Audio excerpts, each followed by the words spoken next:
नमस्कार, यूपी मिश्रा का इनसाइड झारखंड की ओर से। जोहार engage UP Mishra inside Jharkhand राष्ट्रखंड। देखिए, ये जो इनसाइड झारखंड बोलता हूँ, सही में मैं इनसाइड झारखंड यहाँ पर एक चैनल है उससे जुड़ा हुआ हो तो मेंटली जुड़ा हुआ हो। इनके जो हमारे मित्र थे,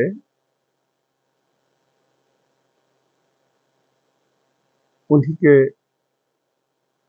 पुत्रों का ये छोटा मोटा कारोबार है। ये कारोबार उनका नहीं है, जस्ट एक कारोबार ओके है। भगवती बाबू हमारे मित्र थे, उनके बाल बच्चे हैं, मैं उनसे जुड़ा हुआ हूँ। तो कभी परिचय नहीं दिया, इसलिए आज परिचय दे दिया। दूसरी बात ये कि आज मैं, देखिए, अभी क्या है, पिछले 4-5 महीने से जो लोग कभी कभार आते हैं मेरे पास, वो परेशान इसलिए रहते हैं कि उनको पितृदोष करके इतना बोला गया कि बेचारे परेशान होकर के दुनिया भर का खर्चा उर्चा करके लाख नुकसान करने के बाद हार करके मेरे पास आए कि जितना करना था सब कर लिए, लेकिन पितृदोष होता क्या है। हमने कहा पता नहीं, हम तो नहीं जानते हैं वो लोग क्या बोलते हैं नहीं बोलते हैं आपको, लेकिन पितृदोष होता है, मुझे भी मालूम है। एस्ट्रोलॉजी का ये एक चैप्टर है, छोटा सा, बहुत छोटा सा चैप्टर है। तो मैं थोड़ा आज इसी बात पर बोलना चाहूंगा।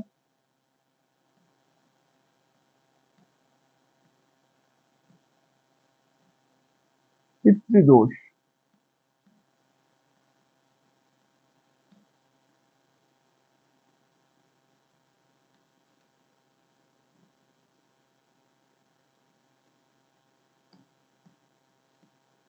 पितृ माने पिता, दादा,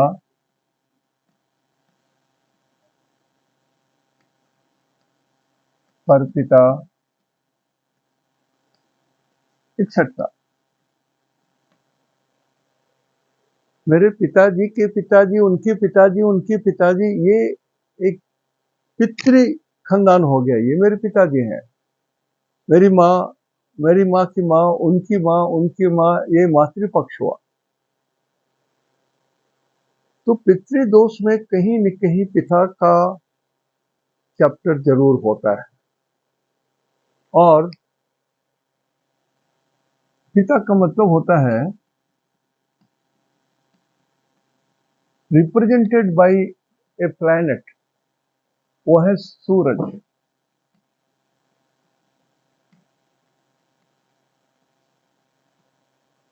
सन। तो इसका इंडिकेशन देने वाले ग्रह सन ही होंगे, सूरज ही होंगे पितृदोष में। और दादाजी होंगे तो राहु होंगे। दादाजी परदादा को बोलते हैं। उनके पिता को भी बोलेंगे तो राहु ही इंडिकेट करेगा। या आपकी कुंडली में राहु जहां पर है वहां से फिर 9th हाउस चलिए तो वो आपके परदादा हो गए, वगैरह वगैरह। तो इसमें क्या है, ये सूरज यदि किसी के भी कुंडली में त्रिक घर में हो, पहला पहचान ये है कि त्रिक, त्रिक का मतलब है 6, छठा घर, 8वां घर,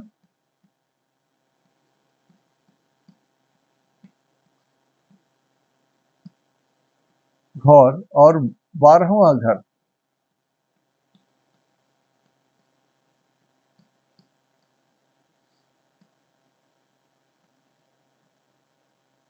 इसको बोलते हैं हाउस ऑफ सॉरो।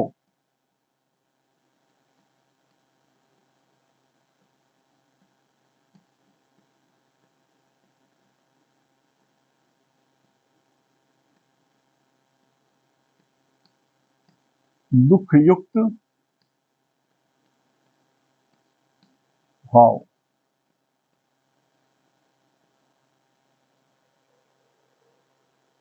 तो पिता यदि किसी की कुंडली में सूरज यदि छठे घर में है, 8वें घर में है, 12वें घर में है,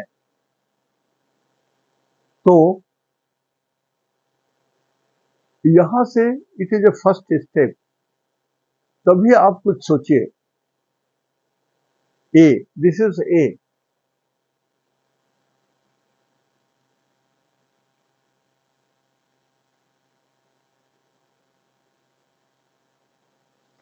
अब यहां से कहां उठा के लेके चले जाते हैं लोग।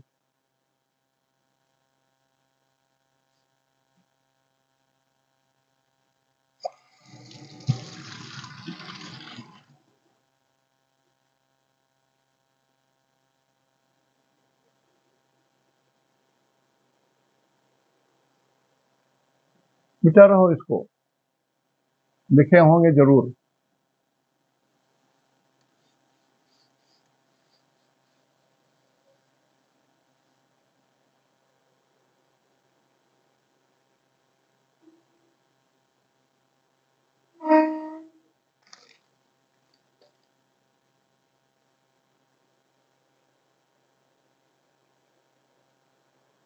दूसरा, ये सूरज हाउस ऑफ हार्म में हो, harm, HARM, harm, house of harm बोलते हैं बाधक तारा, ऐसा स्टार जो बाधा दे सकता है। तो बहुत सारे रूल हैं, बहुत सारे रूल हैं।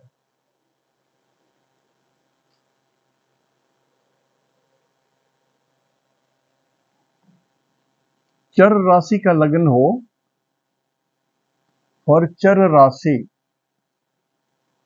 जो लोग एस्ट्रोलॉजी सीख रहे हैं उनके लिए बोल रहा हूं, विद्वानों के लिए नहीं बोल रहा हूं।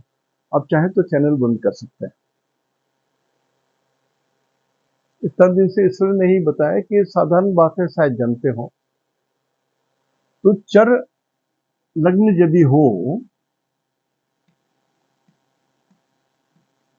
चर लग्न में 11वां घर, 11वां भाव, इसको बोलते हैं बाधक या हाउस ऑफ हार्म।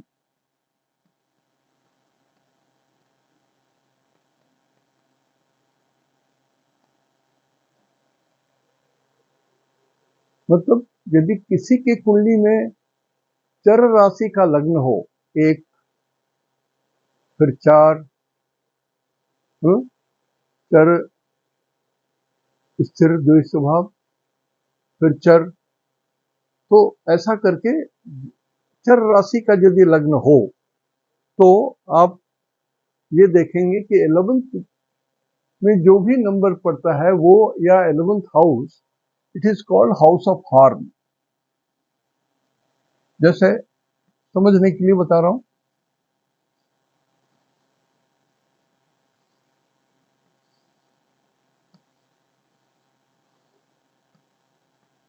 मान लिया यहां पर 4 नंबर है तो चर राशि है लगन में, 1 नंबर है तब भी है, और इसके बाद आप जोड़ते चले जाइए। मैं ये बोल रहा हूं कि 4 के बाद 4, 4, 5, 6, 7, फिर चर राशि होगा। तो चर राशि में मान लिया यहां पर चर राशि है तो 11वां घर ये होगा। यहाँ पर कितना नंबर होगा? 4, 5, 6, 7, 8, 9, 10, 11, 12, 1, 2। तो यहाँ पर 4 है लगन, तो ये 2 हुआ। तो यहाँ पर 2, it is house of harm. यहाँ पर कौन सा ग्रह 2 के लॉर्ड हो गया? शुक्र। घर तो शुक्र का है, शुभ है, लेकिन यदि इस यहां पर सूरज हो, यदि सूरज यहां पर है, 2 नंबर यहां है, सूरज यदि यहां पर है तो सूरज हाउस ऑफ हार्म में आ गया। तो आपके कुंडली में यदि 11th हाउस में सूरज है और वो यदि चर राशि का है, 1, 4, 7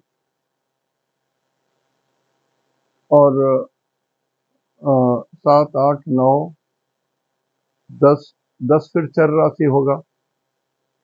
तो चर राशि में जहां पर भी सूरज यहां पर रहेगा तो हाउस ऑफ फार्म है, तो आप समझिए यहां पर पितृदोष संभव है। पितृदोष संभव है, हो सकता है, इनको है नहीं बोल रहा हूं मैं, हो सकता है। और वैसे भी कर्क लग्न की कुंडली में वृषभ राशि के जो लॉर्ड शुक्र हैं सबसे अशुभ ग्रह होते हैं। 11th को लोग पैसे से जोड़ते हैं, लेकिन ये शुभ ग्रह नहीं होता है। थोड़ा स्टडी कीजिए, नॉर्मल बुक पढ़िएगा जनरल, तो समझ में आएगा।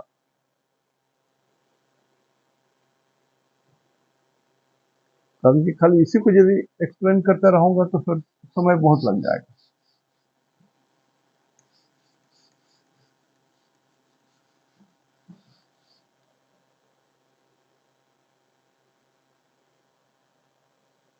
और मान लीजिए कि ऐसी कुंडली है जिसमें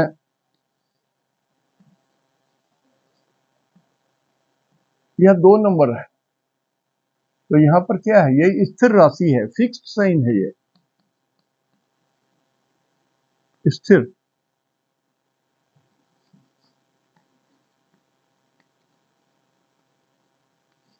स्थिर राशि वो 2, 2, 3, 4, 5 स्थिर राशि हो गया। तो फिक्स्ड के लिए 11th नहीं, जो फिक्स्ड साइन है यहाँ, तो उसके लिए ये घर मतलब 5th, ये 9th हाउस, 9th हाउस ये हो जाएगा अशुभ। और यदि यहां पर सूरज है, यदि यहां पर सूरज है, 9th हाउस में सूरज है, तो वृषभ राशि को यदि 9th हाउस में सूरज है तो आप मान के चलिए कि आपकी कुंडली में पितृदोष होना संभव है, होना संभव है नहीं बोल रहा हूं मैं, संभव है। और यदि कुंडली द्विस्वभाव राशि की है,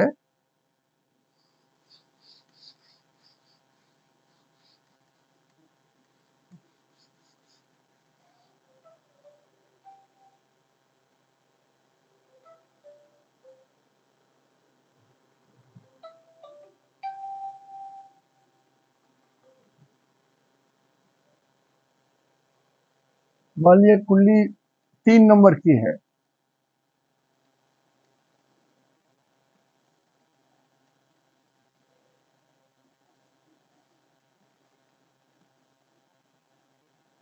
तीन नंबर की कुंडली है, तो 3 नंबर की कुंडली को बोलते हैं द्विस्वभाव, डुअल साइन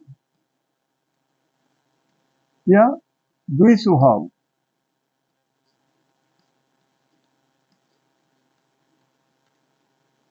तो द्विस्वभाव वाली जो राशि है उसके लिए जो 7th हाउस है वो हाउस ऑफ फार्म हो जाता है। पहला कंडीशन हमने कहा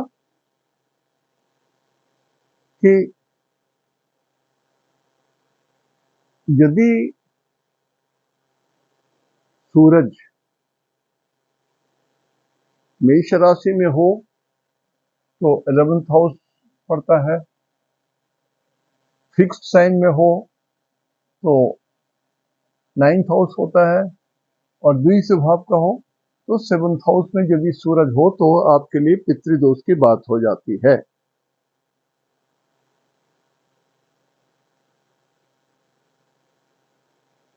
this is the second rule.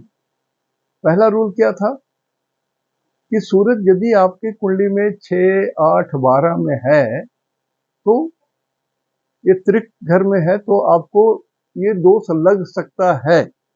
दूसरा कंडीशन कि यदि 1 नंबर की कुंडली है या चर लगन की कुंडली है तो 11th हाउस में यदि सूरज है तो आपको लग सकता है दोष।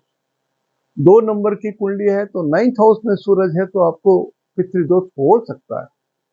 और 3 नंबर की कुंडली द्वितीय भाव की है तो 7th हाउस में यदि सूरज है तो समझ लीजिए पितृदोष हो सकता है। ठीक है, ये दो दो रूल हुआ।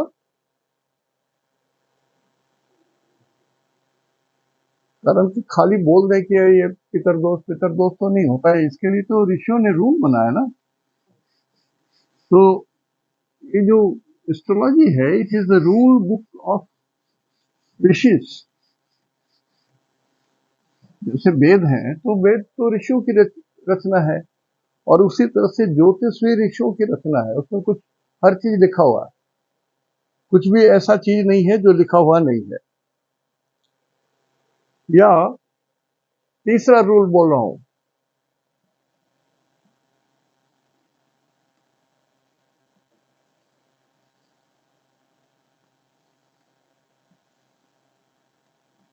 तीसरा रूल यह है कि यदि गुरु मारक भाव में हो, मार्केस कौन सा भाव होता है? सूरज यदि गुरु नहीं, सूरज यदि मार्केस भाव में हो तो सेकंड हाउस मार्केस है और 7th हाउस मार्केस है। जनरली ये दो मार्केस कहलाते हैं। और भी किसी भी तरह से आपके कुंडली में यदि सूरज मार्केस के रूप में है जो आपको मृत्यु देने की शक्ति उसमें प्राप्त हो, उसको मार्केस बोलते हैं। मृत्यु दे या ना दे, मृत्यु के समान दुख भी जो ग्रह देते हैं उनको मार्केस बोलते हैं। Not necessarily he is the killer. पुस्तक पढ़िएगा तो आपको डिफरेंस नजर आएगा, बहुत सारी चीजें मिरर के ऐसा समझ में आएगा। मार्केस कौन ग्रह है और मृत्यु कौन दे रहा है? मार्केस कैन गिव डेथ और मृत्यु के समान दुख, लेकिन मृत्यु देने के लिए कुछ और क्वालिफिकेशंस होते हैं, तभी वो मृत्यु देता है। ऋषियों ने बहुत कुछ बहुत क्लियर करके लिखा है। हम लोग एक दो किताब पढ़ करके समझते हैं कि हम पंडित हो गए। अध्ययन जरूरत है, मीमांसा जरूरत है, तर्क जरूरी है, ज्ञान जरूरी है, फंडामेंटल्स वो जरूरी है। पंडित जी कहते हैं, पंडित जी हैं रोज घर में आते हैं, पैर छूते हैं, वही सारे जगह कराते हैं, सत्यनारायण पूजा कराते हैं, जितना सब तो है तो हमारे गुरुदेव हैं। अब यदि उनके मुंह से निकल जाएगा कि पितृदोष लगा हुआ है तो बड़ा मुश्किल है उनको काटना, उनकी बात को नेग्लेक्ट नहीं किया जा सकता है। तो पहले तो हमने ये 3 रूल बताए। पहला कि यदि सूरज 6, 8, 12 में हो। दूसरा, चर राशि यदि कुंडली हो तो सूरज 11th हाउस में हो। स्थिर लगन का कुंडली हो तो 9th हाउस होता है। और द्विस्वभाव को हो उसमें यदि 7th हाउस में सूरज हो तो आपको पितृदोष हो सकता है। होगा ही ये जरूरी नहीं है। ठीक है, इसके बाद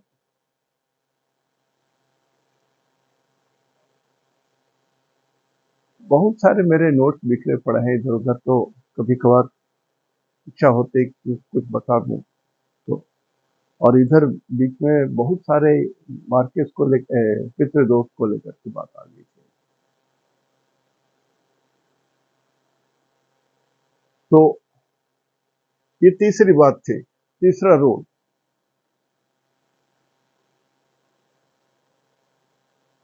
चौथा रूल थोड़ा सा थोड़ा मेहनत लगेगा।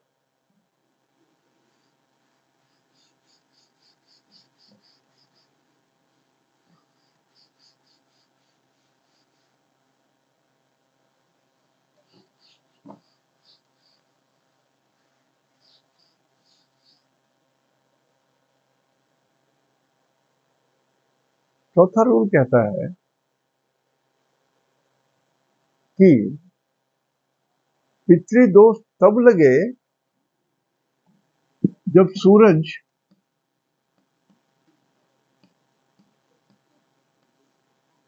नवांश कुंडली में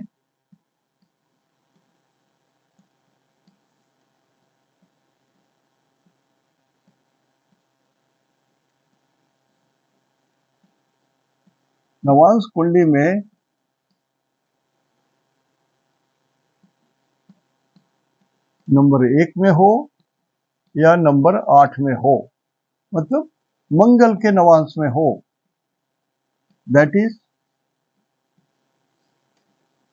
मंगल के नवांश में हो।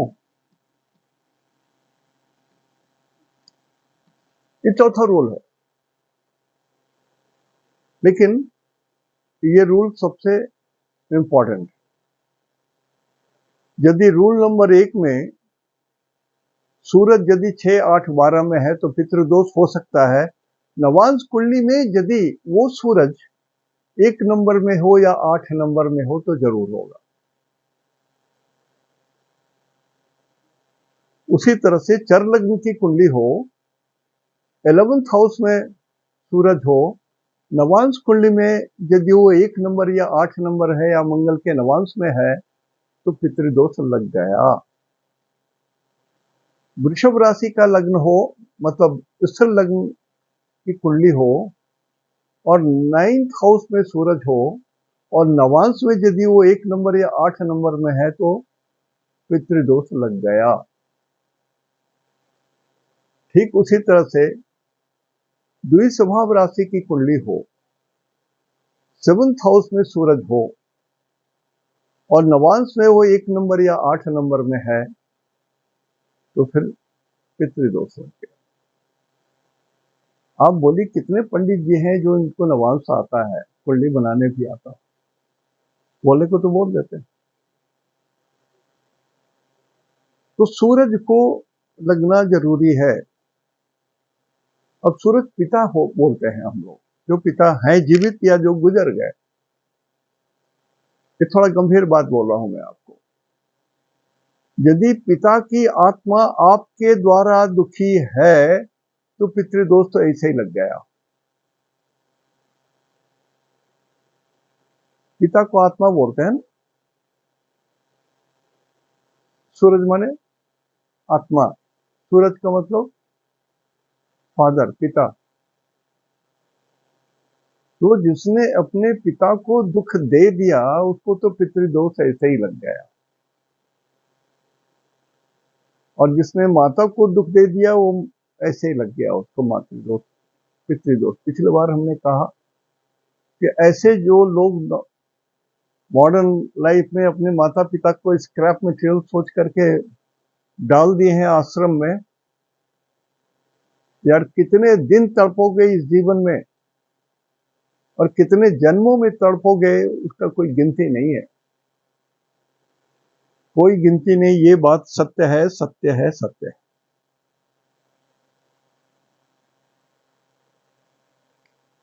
अब रहा कुछ और बात।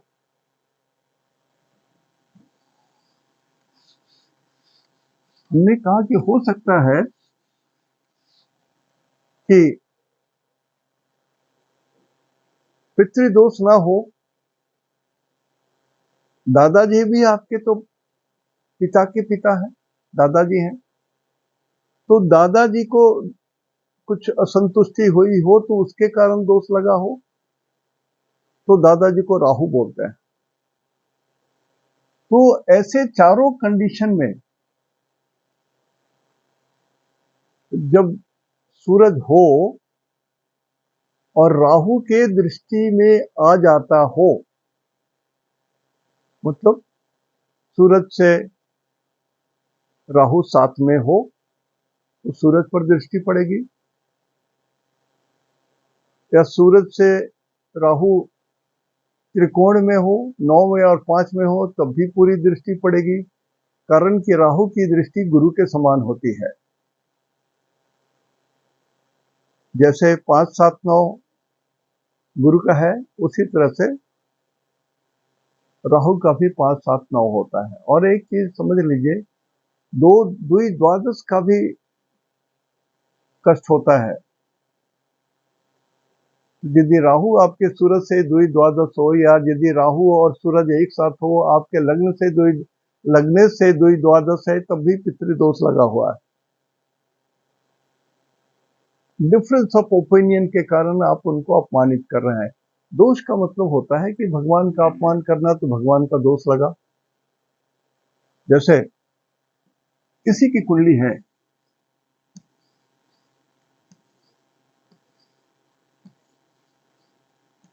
सूरज कहीं पर है, मान लिया सूरज यहां पर है आपकी कुंडली में, तो सूरज से 12 में 1, 2, 3, 4, 5, 6, 7, 8, 9, 10, 11, 12 यहां राहु है। सूरज से 12 में यदि राहु है, तो इस पॉइंट को बढ़िया से सीख लीजिए, याद कर लीजिए, लिख लीजिए, लाल से लिख लीजिए अपने खाता में, जो लोग सीख रहे हैं एस्ट्रोलॉजी। अगेन बोल रहा हूं, सूरज से द्वादश भाव में यदि राहु है, तो ये पक्का है कि पितृदोष लगा हुआ है। वो 4 कंडीशन के बाद ये 5वां कंडीशन आया, सॉरी, मंगल के बाद ये 6ठा कंडीशन आया। यदि पितृदोष नहीं लगा हुआ है, तो देवता आपसे नाखुश हैं, देवदोष लगा हुआ है। सूरज आत्मा होती है, सूरज से द्वादश भाव में Rahu, it is the most unwanted situation of Rahu. तो या तो आपके पिता पितृदोष लगा हुआ है, दादाजी के भी कारण, या आपके घर में जो देवता आप पूछ रहे हो वो नाराज है आपसे। बहुत बड़ा रहस्य बता रहा हूं मैं आपको। आप लाख अपने को वेदांगी बोल दीजिए, ये कीजिए वो कीजिए, यदि आप तमस से जुड़े हुए हैं और अपने पिता को आप नाराज करते हो, यदि आपके सूरज से 12 में राहु है, तो you are not a good man, sir, you are not a good man. ये सत्य बोल रहा हूं, हाथ उठा के बोल रहा हूं। Even God is against you. You will get a curse of God. इसमें और बहुत सारी चीजें हैं, अभी बोलना नहीं चाहता, लेकिन मेरी इस बात को पकड़ लो। पितृदोष तो पितृदोष, इसमें पितृदोष भी लग सकता है, और प्लस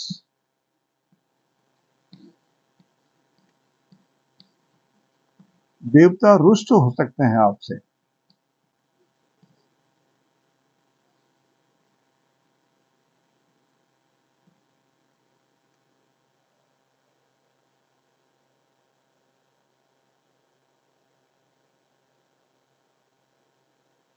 यदि कहीं भी इस सूरज को मंगल देख रहा हो,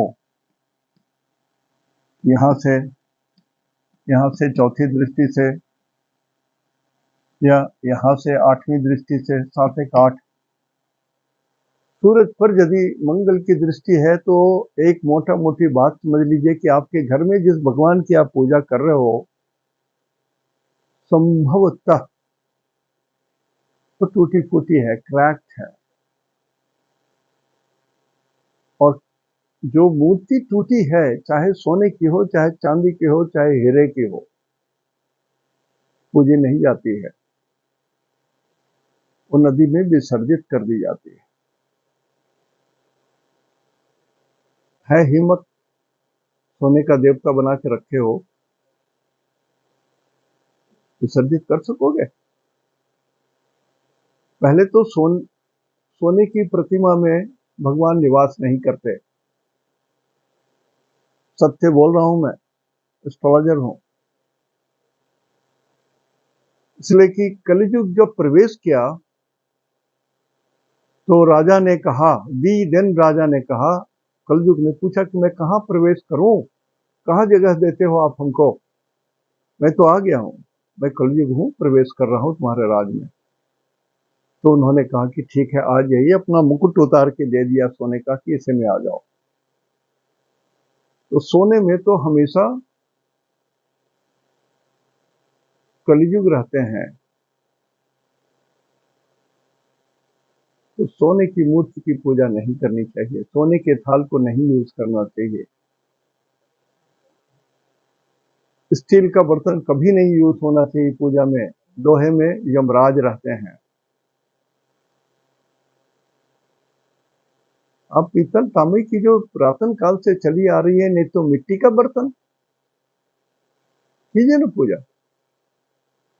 भगवान सबसे पहले मिट्टी में प्रवेश करते हैं, भगवान जो भी अवतार लेते हैं धरती पर आते हैं, मिट्टी में आते हैं। तो आपके घर में यदि मिट्टी की प्रतिमा है तो वहां भगवान निवास कर सकते हैं। सोने चांदी लोहे में भगवान नहीं निवास करेंगे, बहुत मुश्किल है। चांदी में आ भी जाते हैं, सोना में तो जल्दी नहीं आते हैं भगवान, जल्दी क्या नहीं ही आते हैं।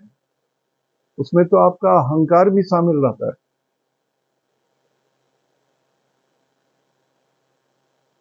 तो पितृदोष में ये भी एक बड़ा सिचुएशन है।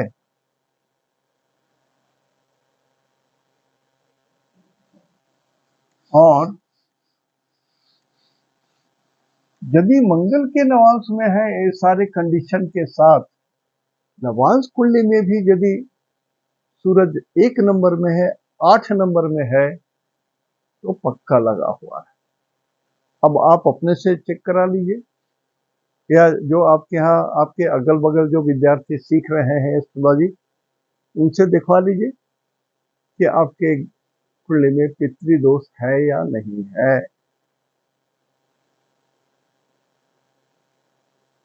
और जिनके कुंडली में पितृदोष लग गया वो क्या करें, उनके लिए बोल रहा हूं। कारण कि भैया आजकल के जमाने में, मतलब आधुनिकता के जमाने में कुछ लाचारी हो जाती है, कुछ स्थिति ऐसी होती है कि आदमी किसी भी कारण से उनके लिए माता पिता नौकर हो जाते हैं।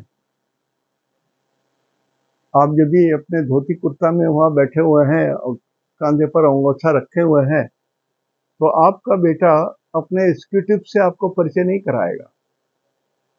कौन है जी? वो गांव से आए हुए हैं।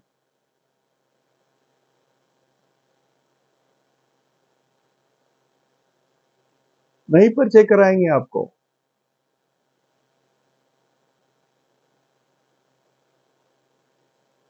तो पिता का अपमान तो कर रहे हो ना। देखिए, जो लोग क्रिश्चियन हैं वो लोग जानते हैं इस बात को कि अंतिम लास्ट सफर उनके शिष्यों ने भोज दिया था, मरने के, क्रूसीफाई होने के एक दिन पहले की बात है। और उनका सबसे छोट और प्रिय दोस्त था यहूदा इस्करियोती। हो सकता है मैं बी लिटिल रॉन्ग। तो उसने कहा कि, पूछा कि भगवान मैं कैसा हूं। तो उन्होंने कहा कि मुर्गा बांग देगा आज सुबह, ठीक उसके पहले 3 बार तुम डिनाई करोगे, पहचानोगे भी नहीं हमको कि मैं कौन हूं। हुआ भी यही। राजा के सिपाही ढूंढते ढूंढते आए, पूछे कि कहाँ है, कौन है ये? तो बोला मैं नहीं जानता कौन है। 3 बार उन्हें डिनाई किया कि हाँ ये जीसस क्राइस्ट है, मैं नहीं जानता ये कौन है। तो ये अनादि काल से होता आया है। वहां प्राण का भय था, यहाँ पर मर्यादा का भय है। और मर्यादा की हानि भी मृत्यु के समान हानि होती है। संदर्भ है तो बोल देता हूं कि महाभारत युद्ध में अर्जुन ने कहा था कि मेरे गांडीव का कोई भी अपमान करेगा तो मैं उसको मृत्यु दंड दे दूंगा। जब अभिमन्यु मारा गया घिर करके, तो युधिष्ठिर इतने रोने लगे और इतने परेशान हो गए कि उन्होंने कहा कि धिक्कार है तेरा गांडीव, इसके रहते मेरा भतीजा अभिमन्यु मारा गया। धिक्कार हो तुम और धिक्कार है तुम्हारा गांडीव। अब अर्जुन परेशान, मतलब भैया आपने ये क्या किया? मेरी तो प्रतिज्ञा है कि जो भी हमारे गांडीव का अपमान करेगा मैं उसको तो मृत्यु दंड दूंगा, मैं तो मार दूंगा आपको, मेरी प्रतिज्ञा है, मैं लाचार हूं। और संकट में हमेशा पांडव के भगवान कृष्ण अवतरित हो जाते थे। आगे उन्होंने कहा कोई समस्या नहीं है अर्जुन, मृत्यु बहुत तरह के होते हैं, इतना भी आत्मज्ञान नहीं है तुमको? यदि किसी भी व्यक्ति की प्रतिभा, उसके यश की हानि कर दो तो मृत्यु तुल्य हो जाता है, उसकी मृत्यु हो गई। तो तुम जितना अपमान करना चाहो युधिष्ठिर का अपमान करो, यही युधिष्ठिर का मृत्यु दंड हो जाएगा। और वही हुआ।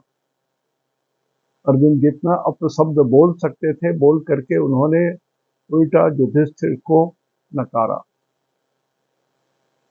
कृष्ण मुस्कुराते हुए चले गए। तो ऐसी चीजें होती हैं। आप अपने गुरुजनों का अपमान कर रहे हैं तो उनको मृत्यु तुल्य कष्ट होता है।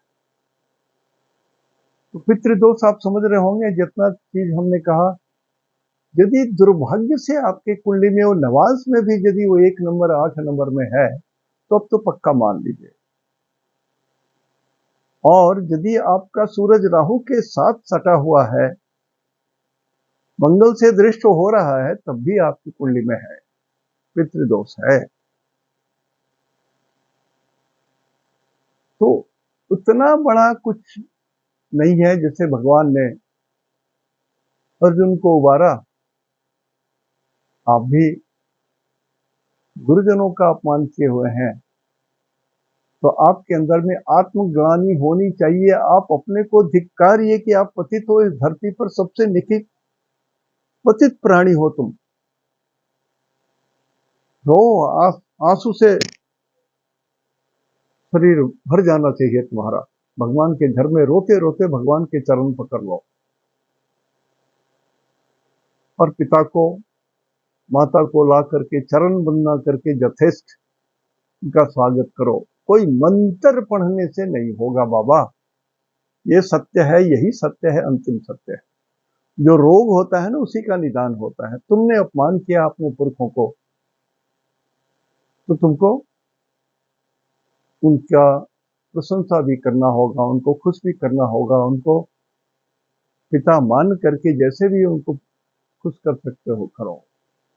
अपनी गलती मानो, स्वीकारो, तब जाकर के ये पितृदोष घटेगा। कहीं जाकर के पूजा करके इस ये तीर्थ स्थान में वो उस तीर्थ स्थान में नहीं चलेगा बाबा। आपने गलती की, आपको भोगना पड़ेगा। आप पिछले जन्म में गलती किए तो इस जन्म में आपको सजा मिल रही है, ये मान लो। जो मैं बोल रहा हूं ये मान लो।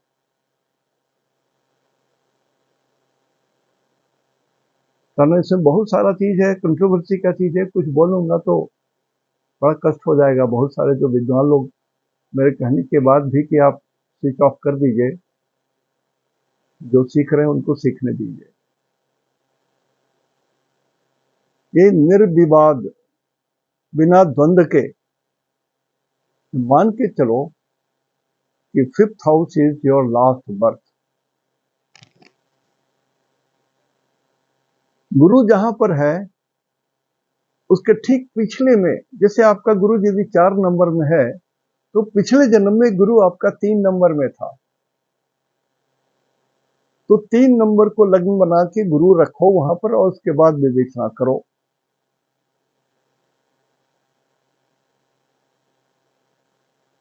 सूरज को भी एक घर आगे पीछे कर दो। भृगुनंदी नाड़ी में यही उपदेश है।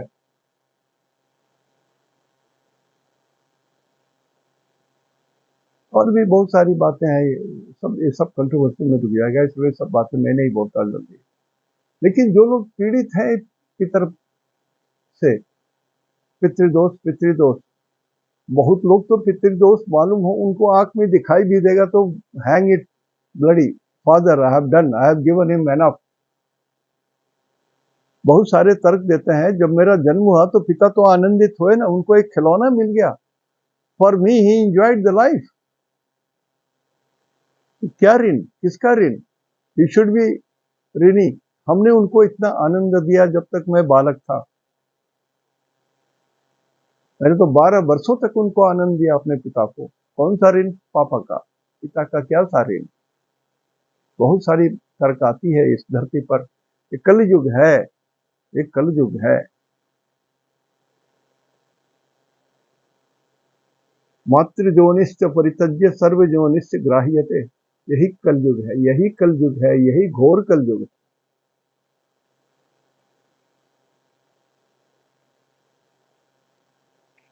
किन्हीं को चोट लगी हो तो माफी मांग रहा हूं,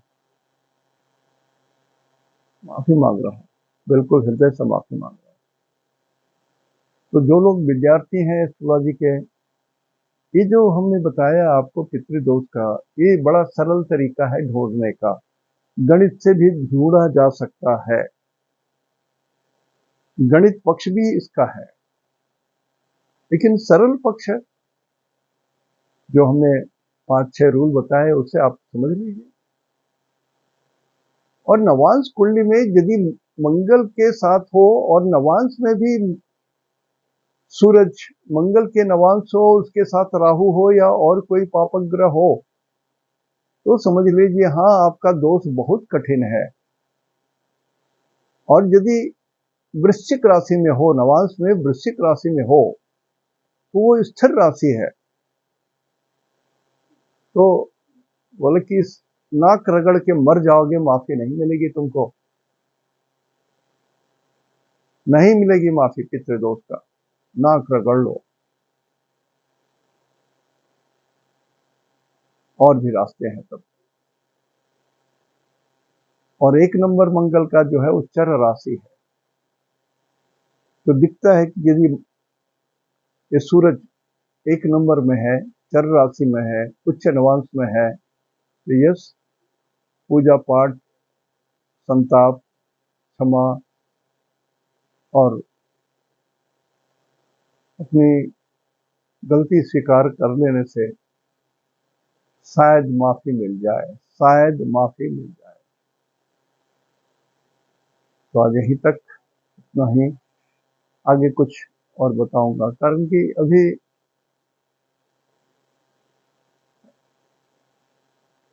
आकाश की अभी स्थिति बहुत अच्छी नहीं है। बहुत सारे लोग बोलते हैं, बड़ी 24 घंटे एक ही बात बोलता है, आकाश साफ नहीं है, आकाश साफ नहीं है। अरे है नहीं साफ। जो लोग अभी शादी ब्याह कर रहे होंगे ना, मैं गाली देके बोलता हूं, जिस पंडित ने किसी की शादी कराई अभी ऐसे कुयोग में, तो वो बेचारा तो दुखी होगा, लेकिन आपको भगवान माफ नहीं करेंगे अनलेस अदरवाइज। लड़के की कुंडली या लड़की की कुंडली, दोनों से यदि वो मित्र तारा, परम मित्र तारा, साधक तारा में वो मुहूर्त नहीं पड़ता हो, तो वो फेलियर हो जाएगा। समझ लीजिए, अंतिम बात हमने कह दिया। आज यहीं तक। इति शुभम, तेहन दो, निनाग्य जोहार।